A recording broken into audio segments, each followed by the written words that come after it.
بسم اللہ الحمد للہ والصلاة والسلام علی رسول اللہ اما بعد رب اشرح لي صدری ویسر لي امری واحلل عقدۃ من لسانی یفقهوا قولی رب زدنی علما۔ ناظرین السلام علیکم ورحمۃ اللہ وبرکاتہ۔ سیرت النبی صلی اللہ علیہ وسلم انگلیوں پر اہم واقعات کو یاد رکھیے آسان طریقے سے۔ سب سے پہلے میں آپ کے سامنے ایک وضاحت کر دوں کہ سبق نمبر 6 میں اللہ کے نبی صلی اللہ علیہ وسلم کی ولادت کے تعلق سے آپ کی ولادت یعنی پیدائش کے تعلق سے بڑا اختلاف ہے، لیکن زیادہ تر اقوال جو ملتے ہیں وہ یہی کہ 12 ربیع الاول 53 ہجری ایک عام الفیل 22 اپریل 571 عیسوی مشہور ہے، قول کے مطابق مکہ مکرمہ۔ اور جب آپ صلی اللہ علیہ وسلم کی پیدائش ہوئی تو ایک بھی ایمان والا نہیں تھا، یعنی کوئی بھی مسلمان اس روئے زمین پر نہیں تھا۔ جیسے اللہ رب العالمین نے حضرت ابراہیم علیہ السلام کو چن لیا تھا، منتخب کر لیا تھا، ویسے ہی اللہ نے اپنے پیارے حبیب صلی اللہ علیہ وسلم کو منتخب کر لیا تھا۔ جیسا کہ میں نے یہ بھی کہا کہ آپ ابراہیم علیہ السلام کی شریف نسل سے تھے، تو اللہ رب العالمین نے جس طرح خلیل بنایا حضرت ابراہیم کو، اسی طرح اللہ رب العالمین نے پیارے نبی جناب محمد رسول اللہ صلی اللہ علیہ وسلم کو چن لیا تھا۔ اب لیتے ہیں ہم سبق نمبر 7۔ اس سبق کے 3 حصے ہیں۔ پہلی وحی، وضو اور نماز اور 40 سے زائد مسلمان۔ ہم لیتے ہیں اب پہلا حصہ، پہلی وحی۔ پہلی وحی کب آئی؟ نبی پاک صلی اللہ علیہ وسلم جب 40 سال کے ہوئے تو تنہائی کو زیادہ پسند کرنے لگے تھے۔ مکہ کے قریب غار حرا میں کئی دن آپ قیام کرتے، مسلسل آپ غور و فکر کرتے اور کعبۃ اللہ کی طرف دیکھتے رہتے۔ رمضان میں حضرت جبرائیل علیہ السلام آئے، آپ صلی اللہ علیہ وسلم کو اپنے سینے سے لگایا اور لگا کر دبایا اور کہا کہ پڑھیے، تو آپ صلی اللہ علیہ وسلم نے فرمایا میں پڑھا ہوا نہیں ہوں۔ 3 بار اسی طرح ہوا۔ پھر جبرائیل علیہ السلام نے سورۃ العلق کی اقرأ بسم ربک الذی سے شروع ہونے والی 5 آیات پڑھی۔ آپ صلی اللہ علیہ وسلم گھبرا کر گھر آئے، حضرت خدیجہ رضی اللہ تعالی عنہا سے ذکر کیا تو انہوں نے آپ کو تسلی دی، آپ سے کہا کہ آپ صلہ رحمی کرتے ہیں، لوگوں کی مصیبتوں میں آپ کام آتے ہیں، مہمانوں کو آپ پناہ دیتے ہیں، اللہ آپ کو کبھی رسوا نہیں کرے گا۔ تو اس میں ہم نے کیا اسباق سیکھیں؟ آپ صلی اللہ علیہ وسلم کو اللہ نے نبی بنایا اور علم سکھایا، ورنہ آپ لکھنا پڑھنا نہیں جانتے تھے، اور جس کو اللہ سکھائے بھلا اس سے بہتر کوئی اور ہو سکتا ہے؟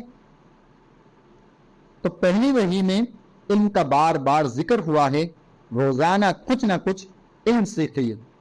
دعوت کے کاموں میں شوہر اور بیوی کو ایک دوسرے کا ساتھ دینا چاہیے، علم سکھائیے ایک دوسرے کو۔ اب ہم لیتے ہیں دوسرا حصہ، وضو اور نماز۔ کون سا عمل پہلے سکھایا گیا؟ وضو اور نماز۔ کچھ عرصے وہی بند رہی، پھر دوبارہ نبی پاک صلی اللہ علیہ وسلم کو تبلیغ کا حکم دیا گیا۔ جبرائیل نے آپ صلی اللہ علیہ وسلم کو وضو اور نماز کا طریقہ سکھایا۔ جبرائیل کی امامت میں آپ صلی اللہ علیہ وسلم نے نماز پڑھی۔ اس دوران میں مسلمان چھپ کر نماز ادا کرتے تھے۔ تو اس سے کیا اسباق لے سکتے ہیں ہم؟ عقیدہ توحید کے بعد سب سے پہلی چیز نماز کو قائم کرنا ہی، تو نماز کا خاص اہتمام کیجیے اور سنت کے مطابق وضو کرنے اور نماز پڑھنے کی عادت ڈالیے۔ علم اب ہم لیتے ہیں تیسرا حصہ، 40 سے زائد مسلمان۔ پہلے 3 سال میں کتنے مسلمان ہوئے؟ 40 سے زائد مسلمان۔ آپ صلی اللہ علیہ وسلم نے آغاز اپنے گھر والوں، دوستوں، قریبی رشتہ داروں اور دیگر لوگوں سے کیا۔ 40 سے زائد مرد عورتوں نے اسلام قبول کیا۔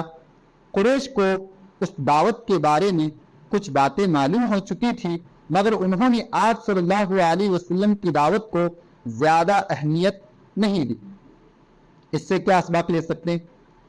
قرآن و حدیث اور سیرت کو سیکھیے تاکہ آپ دوسروں تک دین کی باتیں پہنچا سکیں۔ دین کی دعوت کے لیے اپنا وقت، دولت اور صلاحیت لگائی۔ اب ہم لیتے ہیں قرآن و حدیث۔ شروع کے 3 سالوں میں قرآن کی کتنی صورتیں نازل ہوئی؟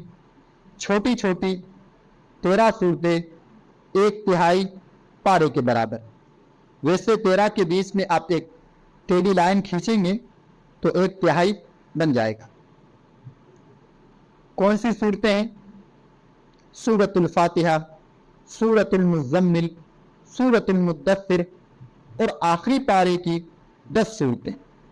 ان صورتوں کو سمجھ کر پڑھیے تاکہ کچھ اندازہ ہو کہ آپ صلی اللہ علیہ وسلم ان دنوں میں کیا پڑھتے اور سناتے تھے۔ صحابہ اکرام رضی اللہ عنہم کیسے اس کو سمجھ کر اور غور کر کے اثر لیتے تھے قرآن سے، اور غیر مسلموں پر ان صورتوں کا کیا اثر پڑتا تھا۔ حدیث، آپ صلی اللہ علیہ وسلم کی باتیں قرآن کی شرح ہیں جو حدیث کی شکل میں ہمارے درمیان موجود ہیں۔ روزانہ احادیث پڑھنے کے لیے کم از کم 2 منٹ کا وقت ضرور نکالیں۔ آج ہم نے سیرت کی ابتدائی 3 سال کے 13 موضوعات سیکھے۔ اب انگوٹھے کے 3 حصوں پر ان کی پریکٹس کیجیے۔ کون سے وہ 3 حصے؟ نمبر 1 پہلی وحی، نمبر 2 وضو اور نماز، نمبر 3 40 سے زائد مسلمان۔ پہلی وحی، وضو اور نماز، 40 سے زائد مسلمان۔ آخر میں دعا ہے رب العالمین سے کہ رب العالمین ہمیں سیرت النبی صلی اللہ علیہ وسلم پڑھنے، آپ کی اتباع کرنے، عمل کرنے اور لوگوں تک پھیلانے کی توفیق عطا فرمائیں۔ سبحانک اللہم و بحمدک نشہد اللہ الہ الا انت نستغفرک و نتوب